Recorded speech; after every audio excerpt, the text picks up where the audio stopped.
ഈ സർക്കാർ ഈ വിഷയത്തെ ഗൗരവത്തോടുകൂടി കാണുന്നില്ല എന്നുള്ളതിന്റെ തെളിവുകളാണല്ലോ ഇതെല്ലാം.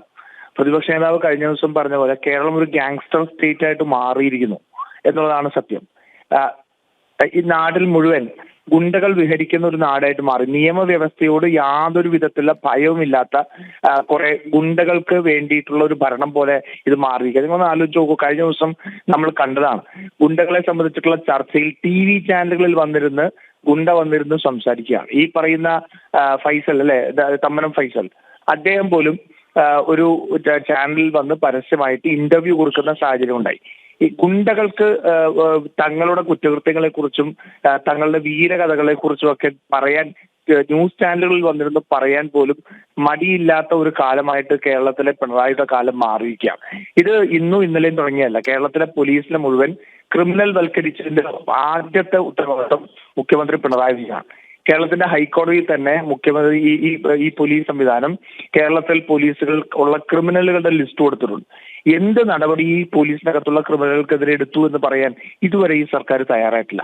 ക്രിമിനലുകൾ മൊത്തം കോൺഗ്രസിനകത്തേക്ക് ഇതിനൊക്കെ പോലീസിനകത്തേക്ക് കടത്തിവിടുന്ന ഒരു സംവിധാനമായിട്ട് പോലീസ് സംവിധാനം മാറിയില്ലേ. അവിടെ ഇവിടെ യൂണിവേഴ്സിറ്റി കോളേജിൽ അഖിൽ എന്ന് പറഞ്ഞൊരു കുട്ടിയെ കൊലപ്പെടുത്താൻ അല്ലെങ്കിൽ നെഞ്ചത്ത് കത്തുകുത്തിയെ തോന്നുണ്ടായ സംഭവങ്ങൾ നമുക്കറിയാം. ശിവരഞ്ജിത്ത് ഉൾപ്പെടെയുള്ള പോലീസിന്റെ റാങ്ക് ലിസ്റ്റിലേക്ക് PSC ഇതിനകത്ത് ആൾമാറാട്ടം നടത്തി എഴുതിയ കഥകൾ വരെ നമുക്കറിയാം. അപ്പൊ ഇവരെല്ലാം പോലീസിനകത്തേക്ക് പോലും ഇത്തരത്തിലുള്ള CPM-ന്റെ ആൾക്കാരെ, ക്രിമിനലുകളെ കടത്തിവിടുന്ന ഒരു സംവിധാനം പോലെ പോലീസ് സംവിധാനം മാറിയിരിക്കുക. നമ്മുടെ കോളേജിനകത്തെല്ലാം നടക്കുന്ന സംഘടനകളിൽ പോലും CPM ആ SFIയുടെ നേതാക്കന്മാരെ സംരക്ഷിക്കുന്നത് അടുത്ത തലമുറ ഗുണ്ടകളെ വളർത്തിയെടുക്കുന്നതിന് വേണ്ടിയാണ്. അങ്ങനെ വളർത്തിയെടുത്ത് കുറെ പേരെ പോലീസിനകത്തേക്ക് കടത്തിവിടും, കുറെ പേരെ ബോംബ് എറിയാൻ വിടും എന്നുള്ള സാഹചര്യത്തിൽ ബോംബ് ഉണ്ടാക്കുന്നവരെ പോലും രക്തസാക്ഷികളാക്കി ചിത്രീകരിക്കുന്ന ഒരു പാർട്ടിയാണ്. ആ പാർട്ടി ഭരിക്കുന്ന കാലത്ത് മറ്റെന്തും ഉണ്ടാവാനാണ്. ഇന്ന് ഗുണ്ടാ വിളയാട്ട് എന്ന് പറയുന്നത് വളരെ സുഖമായിട്ട് ചെയ്യാൻ കഴിയുന്ന ഒന്നായിട്ട് മാറിയിരിക്കുന്നു. ഒരു പോലീസ് സംവിധാനത്തെയും ഭയക്കാതെ, ഒരു നീതിന്യായ വ്യവസ്ഥയെയും ഭയക്കാതെ തങ്ങളുടെ രീതിയിൽ പ്രവർത്തനം നടത്താനുള്ള എല്ലാ സാഹചര്യവും കേരളത്തിൽ പിണറായിയുടെ പോലീസിന്റെ കീഴിൽ ഉണ്ടായിരിക്കും എന്നുള്ളതാണ്.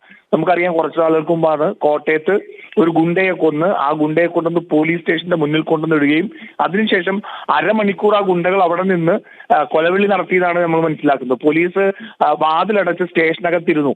ഗുണ്ടകൾ കൈകാര്യം ചെയ്യുന്ന സാഹചര്യത്തിലേക്ക് പോയി. തിരുവനന്തപുരം പട്ടണത്തിൽ നമുക്കറിയാം, ഒരാളെ മർദ്ദിച്ചത് അയാളുടെ കാല് വെട്ടിയെടുത്ത് പരേഡ് നടത്തിയ സംവിധാനം ഉണ്ടായി.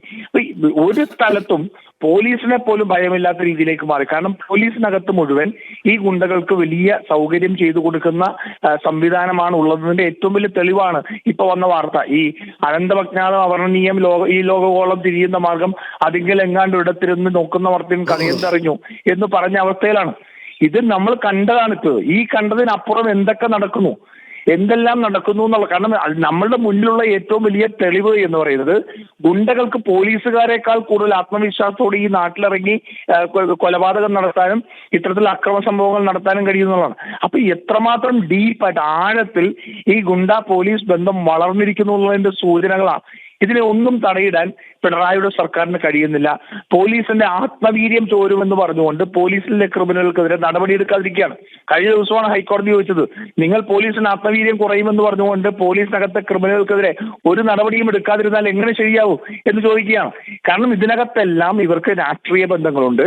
ഈ പറയുന്ന എല്ലാ സ്ഥലത്തും പിണറായിയുടെ അജണ്ടകൾ നടപ്പാക്കാൻ വേണ്ടിയുള്ള ഉപകരണങ്ങളായിട്ട് പോലീസിനെ മാറ്റിയിരിക്കുകയാണ്. അതുകൊണ്ട് പിണറായിക്കും ആഭ്യന്തരമന്ത്രി വകുപ്പിന്റെ തലപ്പത്തിരിക്കുന്നവർക്കും ഒന്നും ചെയ്യാൻ കഴിയാത്ത രീതിയിലേക്ക് കയ്യിൽ നിന്ന് അഴിഞ്ഞുപോയ സാഹചര്യത്തിലാണ്. ഈ നാട്ടിലൊരു ഭരണമില്ല. അതുകൊണ്ടാണ് ചോദിക്കുന്നത്, സർക്കാർ എവിടെയാണ് സർക്കാർ? പോലീസിന്റെ പോലീസ് വന്നിട്ട് ഗുണ്ടകളുടെ വീട്ടിൽ വിരുന്ന് സൽക്കാരം നടക്കുന്നു. അത് കഴിഞ്ഞ് പോലീസ് വരുമ്പോഴത്തേക്ക് അവിടെ അറിയാതെ പോലീസ് വന്നപ്പോഴത്തേക്ക് DYSP വിളിക്കുന്നത് ബാത്റൂമിനകത്താണ്. നമ്മൾ സിനിമകളിൽ കാണുന്ന കോമഡി രംഗങ്ങളെ പോലെ ഈ രാജ്യത്ത് ഈ സംസ്ഥാനത്തിന്റെ നിയമനിർവഹണം അവസ്ഥയിലേക്ക് പോയി എന്ന് പറഞ്ഞാൽ എന്താണ് ഈ രാജ്യത്ത് ഈ സംസ്ഥാനത്ത് നടന്നുകൊണ്ടിരിക്കുന്നത് എന്ന് നമുക്ക് സംശയമാണ്.